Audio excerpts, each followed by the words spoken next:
Alright everyone, it is time for Occult Literature, video number 271, Poems of Paganism. This is one that I sat on for a couple of years actually before actually editing. 59 pages, it's a collection of short poetry. It's quite nice actually. I do like poetry, which I think most people would not suspect. Now, link in the description to my edition of this work on Amazon. Second and third links are to my books blogs. I don't really have any comparable poetic works available, although I do have a couple of others I'm going to be editing over the next few months. But I think this is the first one. Anyway, I put it under the folkloric header because technically it is, after a fashion, semi-folkloric at times. These poems particularly, they're not actually antiquated. They're not actually from the pagan period, like the High Antiquity. Usually when paganism in works of this era, late early 1900s, that sort of golden era of occult lore, usually when they refer to paganism, you're talking about Greece, Rome, Egypt, the big ones. You're not talking about pagan and neo-paganism in the modern sense, because of course it was 100 years ago. You're not talking about other forms of paganism. Some of them they didn't even discover until later on. You're certainly not talking about the tradition of the Aztecs or something. That's just the way that the study happened to work at the time. In fact, in some cases, Egypt is absent. It's really just they're talking about the Greeks and the Romans. The high civilizations, they even leave out Persia. Certainly Sumeria and Babylon, they considered them to be heathenistic in many cases. These poems are mostly love poems.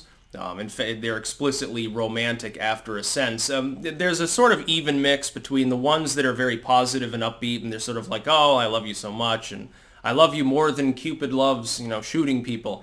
And the poems that are more like love loss or even death. There's a link between love and mortality in poetry, especially of this period, that's very, very much palpable.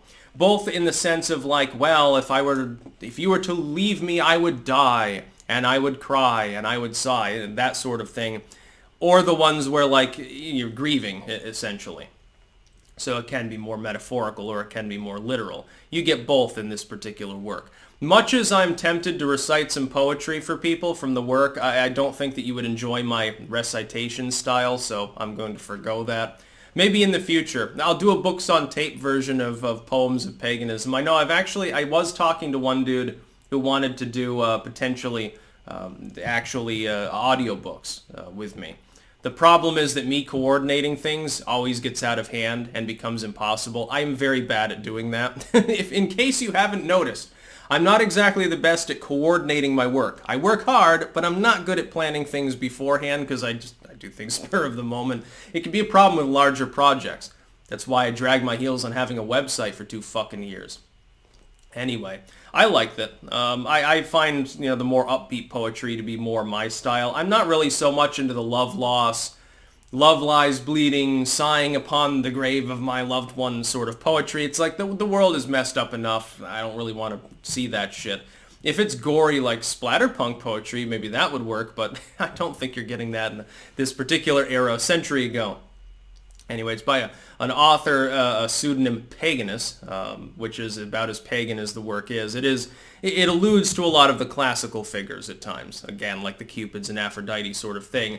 If you're into that kind of poetry, you'll like this work. It can be a little bit flowery, though, again, at times. And I did my best to clean it up. Like, in some cases, the format of works 100 years ago was very, very odd in some cases. So you've got like lines that are like split apart even though they're from the same verse and things like that in the original text. I'm not sure whether that was an error or whether that was deliberate. I've decided to clean it up some, but I kept the archaic language largely intact because you got to understand, in the context of poetry, when you're trying to rhyme things and have a certain flow, altering things and taking the archaic language out would destroy it, so I couldn't do that. Most of the time, I semi-modernized the language of works so that a modern U.S. audience, specifically U.S. English, could understand it fully. In this work, I couldn't do that. Again, link in the description of my edition of this work on Amazon, second and third links to my books blogs. I will eventually have more poetry work. Right now, the closest approximation is some of the occult fiction under the scriptures header, actually. That's about all. Peace out.